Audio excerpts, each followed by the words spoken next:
be the first time pulling my own car into my own shop and gonna use my own lift.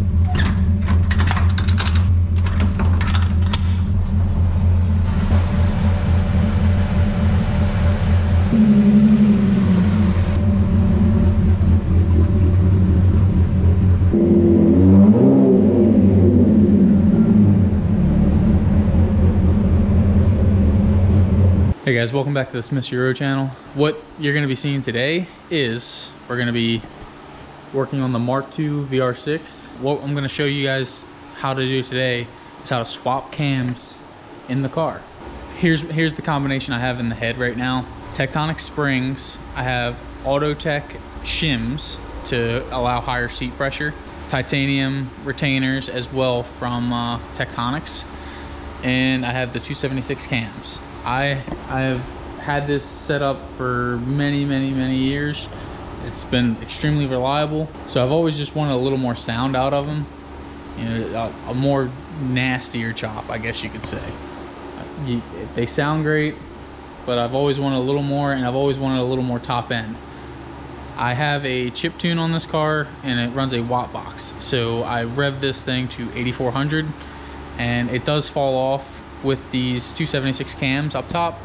I don't know where, never dynoed it, but obviously going bigger, the 288s should just drop in, and hopefully I won't feel that drop off anymore, because you need the power up in the higher RPMs, especially when you want to drag race. So my buddy Brandon, he has a 4-door Mark III on Mega Squirt, and he has 288s, but he says they're a bit too rough to drive on the street.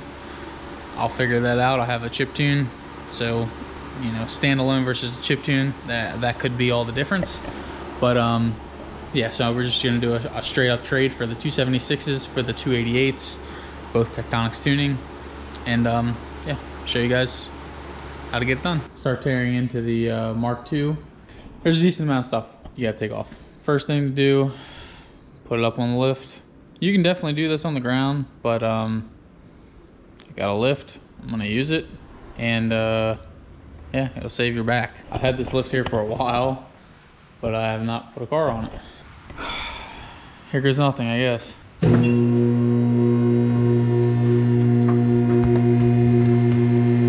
It lifted it, no problem. We're off the ground.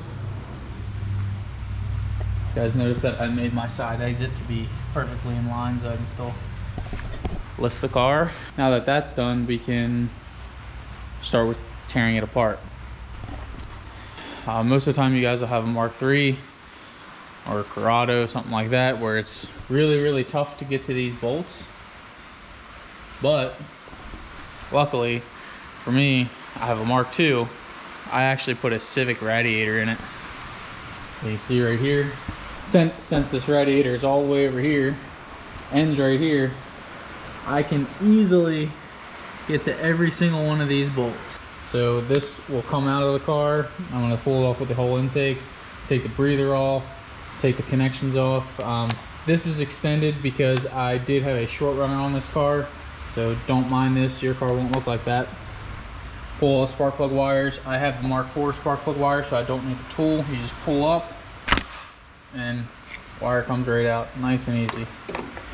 And then what you'll also have, usually you have braces back here. Make sure you put your braces back on because your manifold will snap. So you have a brace that goes from here to here. Mine's obviously cut because I had a short runner and I just needed the ground. But there's usually a bracket from here down to your fuel line. That's what holds your fuel lines. Intake manifold will then come off. Pull coil packs, you know, all the side covers. Pull the valve cover off. I'm saying it in order, but it's probably easier just for you to just watch it.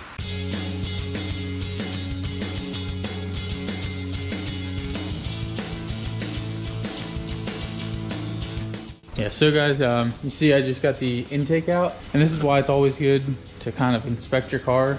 This is actually underneath the underneath side, and you can see I have a giant hole right there in the in my boot.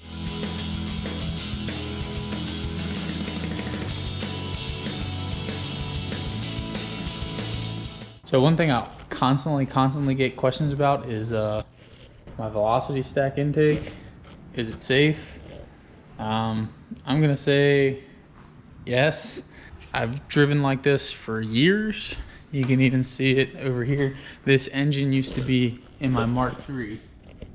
So there's my Mark III, taking it to H2O. Look down into these intake runners. Clean, clean, clean, clean, clean. Take that for what it's worth. Let's get back to tearing it apart. I always leave the valve cover on until I'm absolutely about to pull the timing cover off. But now obviously you get a lot of wiring, you gotta unplug. But everything's pretty easy. Yeah, I've done it so many times I just remember. This big connector right here is just a twist lock. It's a barrel connector. And you just twist it left, pull out. See, it gets pretty bare pretty quick. So you don't really have to worry too much about stuff. You have to take the coil pack off. I always leave the wires on because these are really old and the ends like to snap off of these coil packs. So just leave the wires on. There's no reason to take them off. There's 3 10mm bolts behind this bracket. They're pretty hard to see. There's one right there. Most of the time they're already deleted. Get all that stuff off and then the timing cover should be bare.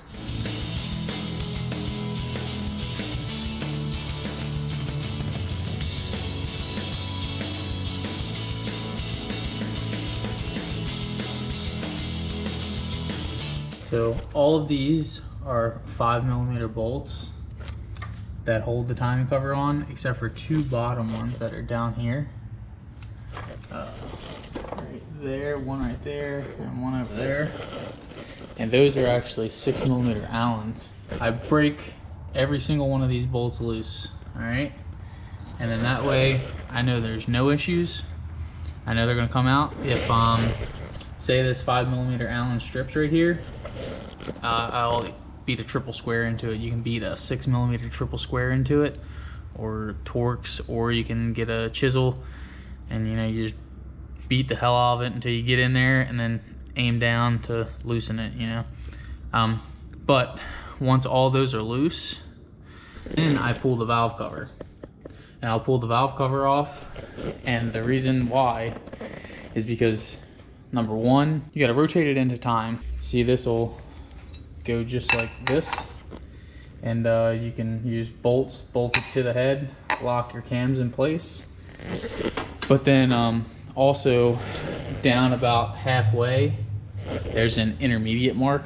So there's this little triangle, and the triangle has to be facing up. If it's facing down, the cams will be slightly off. Cams are locked in place, and if your car was not messed up before, you're in time. Then that's when you come back here and you take this big bolt out. This is a 27mm. This is the timing chain tensioner. So you take this out, then you undo all the bolts, pull them all out, and then usually I just whack it with a hammer and it comes right out. Use a rubber mallet or whatever.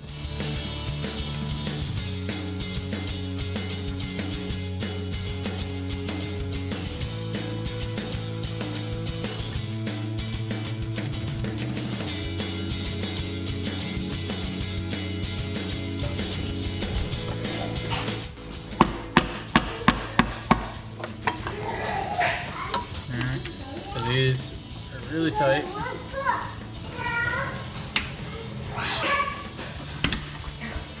And stop. Take it off.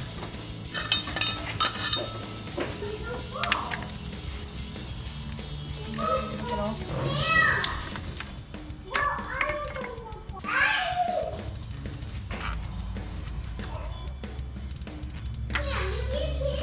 All right, so all the odd cylinders, so this is 1, 3, 5, this is 2, 4, 6.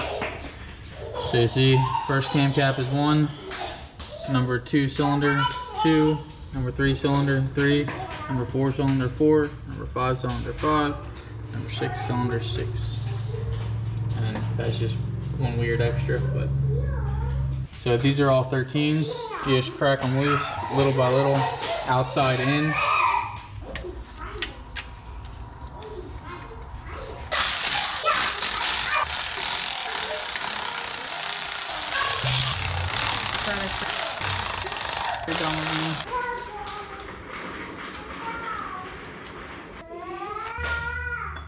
So if you look at all the cams, you'll see that these are pointed up. They're not in the cam buckets. They're not pushing the lifters down, but this one is. So I'm gonna go underneath the car. I'm gonna paint the crank pulley where it is right now, because I know that's TDC, and then I'll just rotate it back. And that way all the pistons will be down, and then I can come back up here and I can rotate the cam. Nothing's being pushed down really, and then we can pop it right out. Right now we are on the OEM timing mark, but see, I'm gonna go backwards.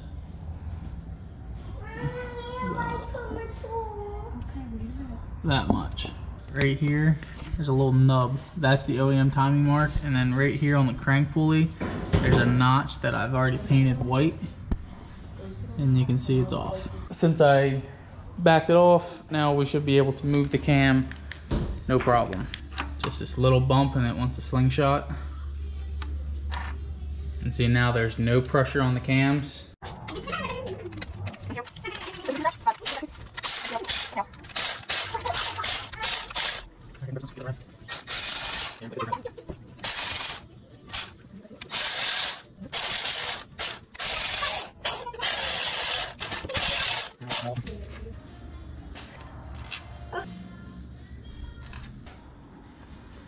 Alright, so here's the last cam out. You can see the journals look pretty good, which is kind of crazy. These cams have been in this car for probably 6 years. It's been a long time. Beat on these things and bang limiter all day. Technically you're supposed to replace your lifters, but that's a decent amount of money and I ain't doing it. So just gotta clean everything up, and then tomorrow Brandon will bring me the 288s. None of them seem dished. If they were dished, obviously you gotta replace them, but they all seem fine enough. All right guys, so next day now, car's torn apart. 288 cams are required.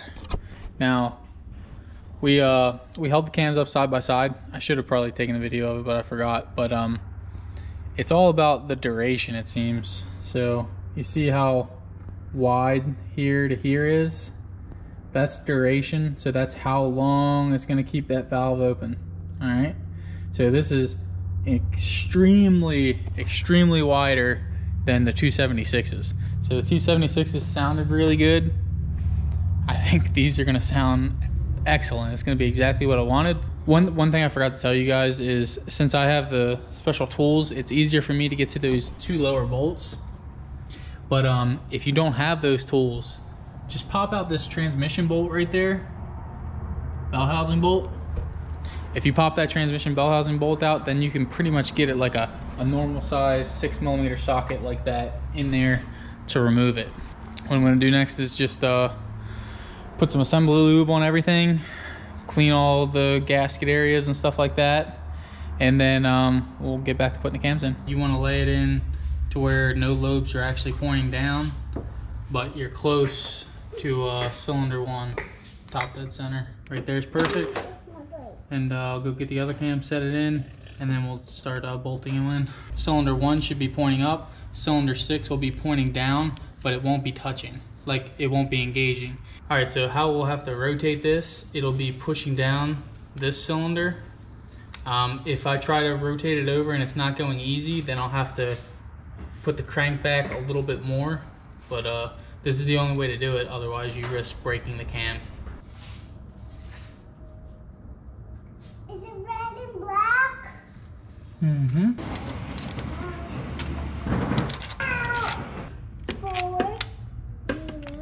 You still want these to have some oil on them, you can go and start putting all the nuts on. Yeah. So what I do is I get a small handheld ratchet with a 13 on it, and then you go from the inside out. So I just do it with my finger, and it's snug. So you don't want to go anymore. Just do it with my finger. Snug. Snug.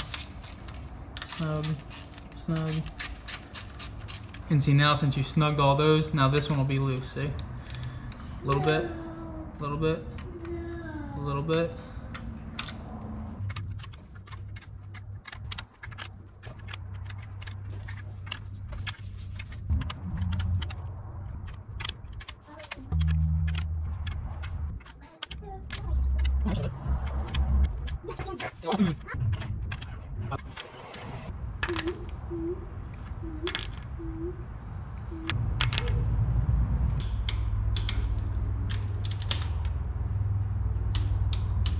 Alright, so I gotta rotate the engine to where this is up and these cam lobes down here are pointing down. But if I turn it and I get some resistance, I gotta check it out.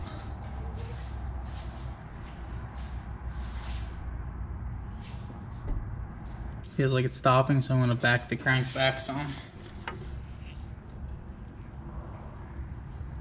Yep, so I was definitely hitting, but that's why I wasn't yanking it. See, now it's nice and smooth.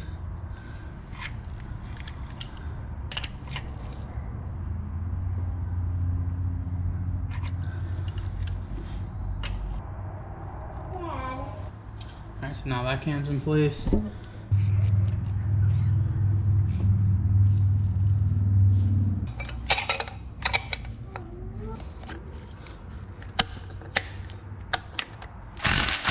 I have the timing mark up near this top timing cover bolt, or yeah, front timing bolt, whatever you want to call it, crank seal bolt. So that's where it is. That's how far I've had to rotate it to get these cams in. Alright, I didn't feel any sort of tension, any resistance. And now you can see the crank is directly on with the timing mark. This magnet, it has a little notch on it. Ensure that it's in and locked in place, because if not, you will ruin this magnet and you'll have a real bad time. Remember, you still do have a little bit of movement here with the cam. Even though it's in the plate, you still have a little bit of movement, so keep that in mind. You always start with this back side. Just do this.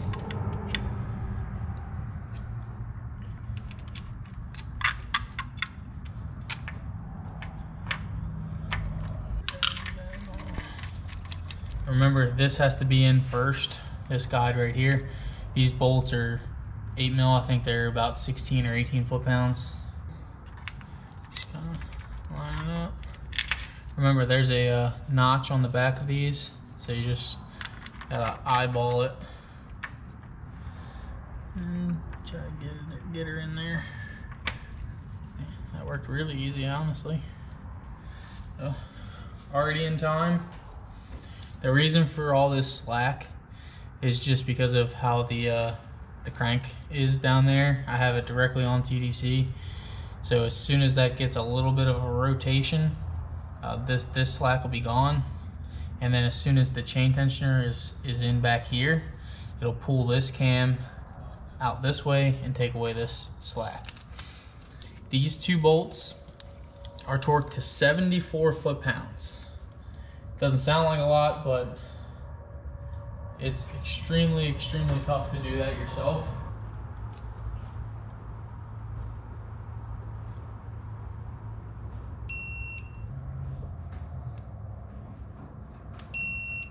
What? Everything's good. Now all I have to do is just re-clean everything. You can see this is the chain tensioner oil galley, and it always leaks, so got to clean that again, apply new sealer, and then as soon as we apply new sealer, we throw the cover on, rotate the engine over once the bolt's in. You absolutely cannot crank these over with no tension on there. This is what I use. I use this Victor Rines, it's like anthracite. It's good for basically like anything that's on an engine. So I always put a little dollop in the corners. So now obviously don't touch anything, just put it on. That went on too easy. There's 2 dowels up top. As soon as it's in, you're good.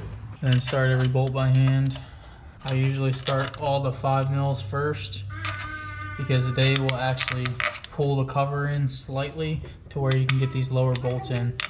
Never start with the lower bolts, because you'll fight it and probably strip it out. And now you can put the lower bolts in. They should start by hand. If they don't start by hand, then the timing cover is not in far enough. These are all like 6 foot-pounds or like 7 foot-pounds. They're really not much, so don't over snug them. Don't forget to tighten these lower bolts. The last step is to clean off all your silicone, because there's always going to be ooze out, because that's the whole point of it. You see, there's some right there. Wipe that off, wipe that off. Go down the sides, wipe it off, you know, so it looks clean and OEM. That's always what you're going for. It doesn't torque to a lot. I think it's only like 27 foot-pounds or something. Like, it's not a lot, so don't go crazy with it. Take the plate out. So now cams are in place, chain is tight, and I'm now confident to turn it over. Let's see if they roll over okay.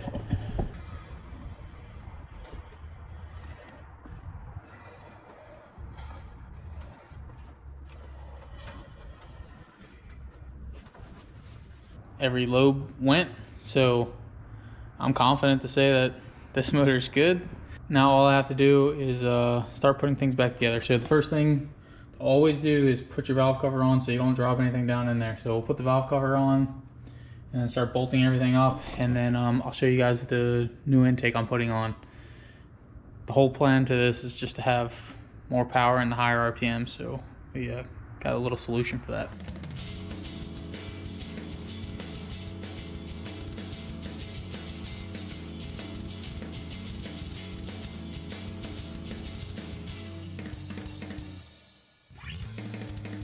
So we gotta go over to the part shelf to get what part we're looking for.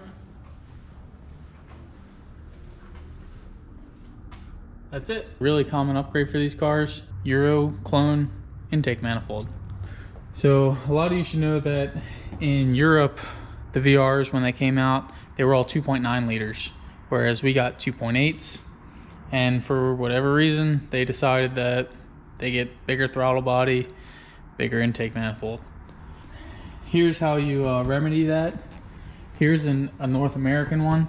You can see all this empty space here. It's just ribbing for, you know, to keep it from breaking.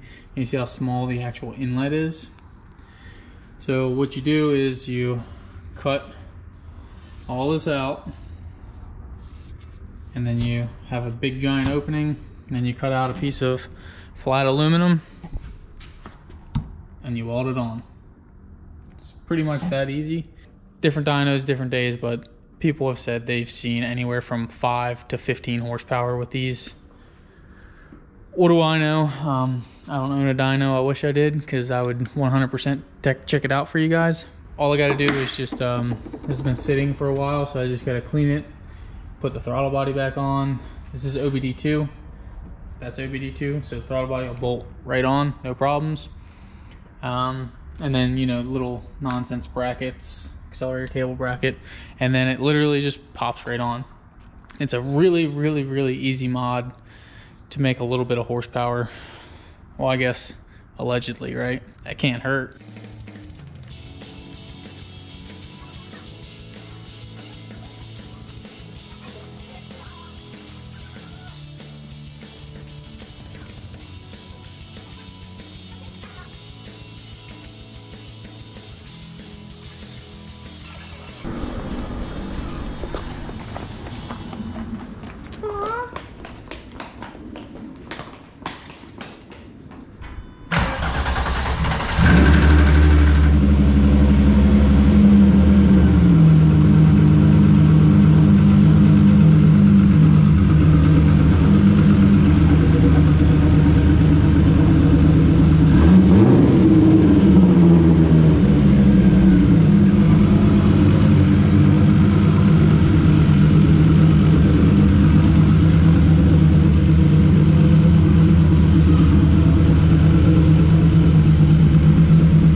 It's